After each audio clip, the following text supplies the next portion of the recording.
தொடர்ச்சியாக இந்த நிர்வாகிகள் நீக்கம் அல்லது நீங்க ஒன்னாகணும் அப்படின்ட்டு சொன்னாவே நீக்கம் அப்படிங்கிற இந்த நடைமுறை அப்படிங்கிறது இது அதிமுகவை பலவீனப்படுத்திவிடும் அப்படின்ட்டு திரு செங்கோட்டையன் தொடர்ந்து பேசி வரக்கூடிய அந்த விஷயத்தை அதிமுக தலைமை புரிந்து கொள்ளவில்லையா, அல்லது என்னை எதிர்த்து பேசினாவே நீக்கிடுவோம் அப்படிங்கிற ஒரு சித்தாந்தத்துக்குள்ள ஒரு சிந்தனைக்குள்ளாக அதிமுக இன்று சென்று விட்டதா?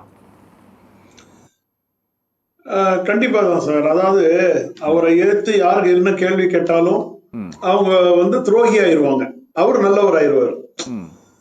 நீங்க எதிர்த்து எதுவுமே கேட்க கூடாது. அவரு சொல்றதுக்கெல்லாம் நீங்க தோல்வி மேல தோல்வியா வாங்கிக்கிட்டே இருக்கணும். இந்த கட்சியை இழுத்து நாளைக்கு மூடிடணும், அந்த சூழ்நிலைக்கு போயிடணும். இப்ப அவர் சொன்னார் பாத்தீங்களா, டெல்லிக்கு போறேன், ஹரித்வாருக்கு போறேன் சொல்லிட்டு போனா அம்மாவா இருந்திருந்தால் நடந்திருக்குமான்னு கேட்டாரு. அம்மா இருந்திருந்தா முதல்ல எடப்பாடி பழனிசாமின்னு ஒருத்தர் வந்திருக்கவே மாட்டாரு ஒண்ணு.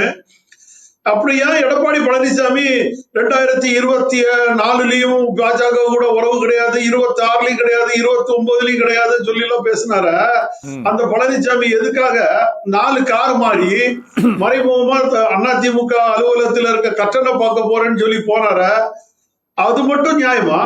இவரு சொல்லிட்டு போனாருன்னு சொல்றது தவறு சொல்லும் போது எந்த தொண்டகிட்டையுமே பேசாம யார்கிட்டயுமே சொல்லாம கீழே தொண்டர்களையும் பாஜக தொண்டர்களையும் அதிமுக தொண்டர்களையும் சண்டை போட்டு 2024 குளிர் காஞ்சிக்கிட்டு பல தோல்விகளை பெற்றுக்கிட்டு நீங்க போய் அமித்ஷா காலடியில போய் உள்ள போறீங்களா? அது எந்த ஒரு வெட்கமான சூடு சொன்ன இல்லையா எடப்பாடி பழனிசாமிக்கு? அதாவது சும்மா வந்தவங்க வாய்க்கு வந்ததெல்லாம் பேசணும், சும்மா நடவடிக்கை நம்ம எடுத்தோம் போனோம்னு சொல்லி நடவடிக்கை எடுக்க கூடாது. முன்னாள் முதலமைச்சரை கட்சிக்கு பேசக்கூடாதுன்னு நான் ஒரு அன்பா கேட்டுக்கிறேன். என்ன சார்? இல்ல அவரு நண்பர் கோலப்பன் நீண்ட காலமா அரசியல் கட்சியில் இருந்தவர். அதனால ஒரு முன்னாள் முதலமைச்சரை இப்படி தவறான தரக்குறைவான வார்த்தைகளை பயன்படுத்தி வெட்கம் மானம் சூடு போன்ற வார்த்தைகளை பயன்படுத்தி பேசும்போது இந்த விவாதத்துல அது வேற மாதிரியே போயிடும். அந்த சூழ்நிலை எனக்கு உருவாயிடும். அதனால அதை தயவு செய்து அவர் கருத்துக்களை பேசட்டும். ஞாபகம் நினைச்சிருங்க, அது புரட்சி தலைவி அம்மா அவர்களால கை காட்டப்பட்ட 3 முறை முதல்வராக இருந்த அண்ணன் ஓபிஎஸ் அவர்களுங்கிறத நீங்க நினைச்சிடுங்க. நீங்க கூவத்தூர்ல வாங்கிட்டு வந்த எடப்பாடி பழனிசாமி யார்கிட்ட வாங்கினாருங்கிறது உங்களுக்கு தெரியும். நீங்களும் இதே பல மேடையில எடப்பாடி பழனிசாமியை கழுவி ஊத்துறதும் தெரியும். அப்போ உங்களுக்கு முதல்வர் தெரியலையா? அமமுகல இருந்துகிட்டு எடப்பாடி பழனிசாமியை திட்டும் போது உங்களுக்கு அவரு முதலமைச்சரா இருந்தது உங்க கண்ணுக்கு தெரியலையா?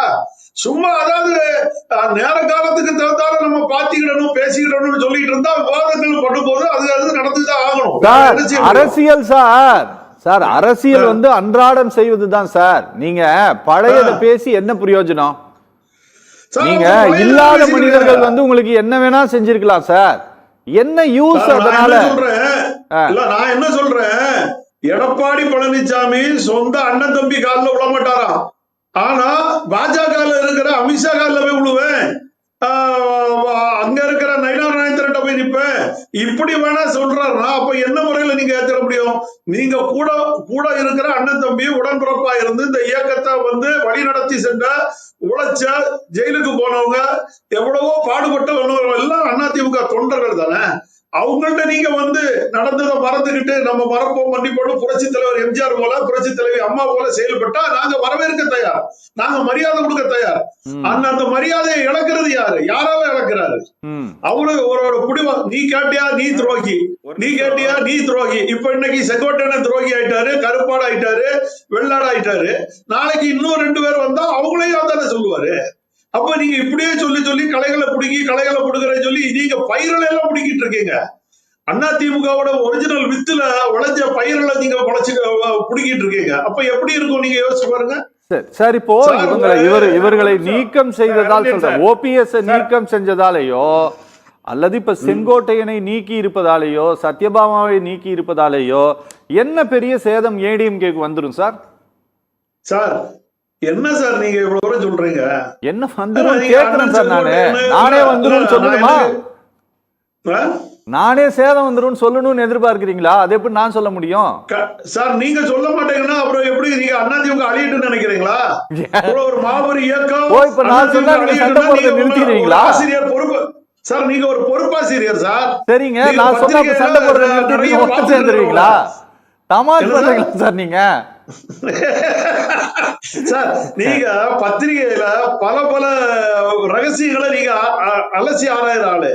உங்களுக்கே தெரியணும்ல சார். எப்படின்னா, இப்படி ஒரு நபரை நீங்க இதுவரைக்கும் அரசியல்ல எங்கேயாவது பாத்திருக்கீங்களா சார்? இதுவரைக்கும் நீங்க பாத்திருக்கீங்களா? எப்பேற்பட்ட எந்த கட்சியிலயாவது இதே மாதிரி ஒருத்தரா தான் பிடிச்ச முயலுக்கு தான் 3 கால்னு சொல்லி நிக்கிறத நீங்க பாத்திருக்கீங்களா? அப்ப அந்த அதிமுக அழிவுபாதையை கொண்டு போகணும்னு நினைக்கிறத நீங்கள்லாம் தான் சார் சொல்லி திருத்த முடியும். நாங்கெல்லாம் சொல்லி சொல்லி பார்த்துட்டோம். உங்களை போல பொறுப்பாசிரியர் எல்லாம் வந்து இவர் எடப்பாடி பழனிசாமி செய்கிறது தவறு, நாளைக்கு அதிமுக அழிஞ்சு போயிரும் நீங்க பல முறை சொல்லணும். நாங்க கத்துறத விட நீங்களும் சேர்ந்து சொல்லணும் சார். அதனாலதான் உங்கள்ட்ட ஒரு வேண்டுகோள் வச்சுக்கிட்டேன். ஏன்னா இப்ப நான் சொன்னேன்னு ஜவஹர் என்ன சொல்லுவாரு, எடப்பாடி பழனிசாமி பெரியவர், மிகப்பெரிய ஆளுமையில இருக்காரு, அவர் பின்னாடி தொண்டர்கள் நிக்காங்க, நிர்வாகி நிக்கிறாங்க, ஆனா பூத்துல ஆள் இல்லையா? 2024ல 7 நாடாளுமன்றத்துல தோல்வியிலா 234 சட்டமன்ற தொகுதியில 8 சட்டமன்ற வெற்றி பெற முடிஞ்சது. அப்ப நீங்க கலத்தி விட்டுட்டே போனா அன்னைக்கு ஒரு தினகரன் அவருக்காக நம்ம பல தோல்வியை கண்டோம். 2021ல இன்னைக்கு அண்ணன் ஓபிஎஸ் அவர்கள் மாபெரும் சக்தி படைச்சவர். 234 தொகுதியிலையும் ஓபிஎஸ் யாருன்னா தெரியும். உங்களையாவது கூவத்தூருக்கு போறதா எடப்பாடி பழனிசாமி யாருன்னு தெரியும்.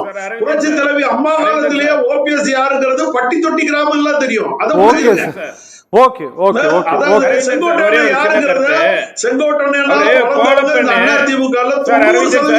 இல்லன்னு சொல்ல சொல்லாங்க தெரியும். சரி சார், சொல்லுங்க சார். என்ன சார் ஜவஹர் அலி சார்? என்ன சார்? அதாவது ஓபிஎஸ் கூட இருந்தவர்கள் எல்லாம் இன்றைக்கு அவர் செய்த கட்சிக்கு செய்த துரோகத்தாலும் கட்சியை வழி நடத்துவதற்கு அவருக்கு எந்த தகுதியும் இல்லைங்கிறதுனாலதான் அவர்கள் எல்லாம் மாறி மாறி போனாங்கன்ட்டு அவர் கோலப்பனுக்கு தெரியுமா தெரியாதான்னு சொல்றேன். அதாவது பிஜேபி கூட உறவு வேணான்னு சொல்லி முடிவு எடுத்தது வந்து அண்ணன் பொதுச் செயலாளர் எடப்பாடியார் மட்டுமல்ல, கட்சியினுடைய ஒட்டுமொத்த நிர்வாகிகளும் அவரை வலுப்படுத்தினார்கள். பிஜேபியினுடைய உறவு வைத்தால் வெற்றி பெற முடியாது என்று அன்றைக்கு கட்சி செயற்குழு பொதுக்குழு எல்லாம் சொன்னதுக்கு பிறகு பிஜேபியுடன் உறவு இல்லை என்று முடிவெடுத்தார். அது தனிப்பட்ட அண்ணன் எடப்பாடியார் மட்டும் செய்யல. இது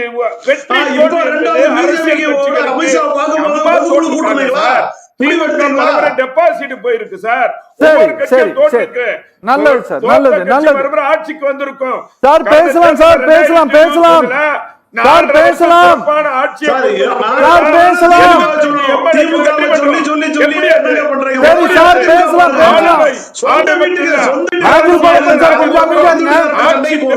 இதை வைத்து நாஞ்சில் கோலப்பன் சார் கொஞ்சம் அமைதியா இருங்க.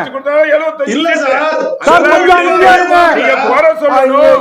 இப்படி குப்பி அடிக்கிறவங்க சார் கொஞ்சம் அமைதியா இருங்க சார். நீங்க வந்து ஒரு கட்சியை வழிநடத்துறது சாதாரண விஷயம் இல்ல. நீங்க தாந்தோண்டித்தனமா இப்படி இப்பெல்லாம் பேசிக்கிட்டு போனீங்கன்னா கட்சி தான் இல்லாம போயிடும். கட்சியை சிறப்பான 2 கோடி தொண்டர்களை கொண்ட ஒரு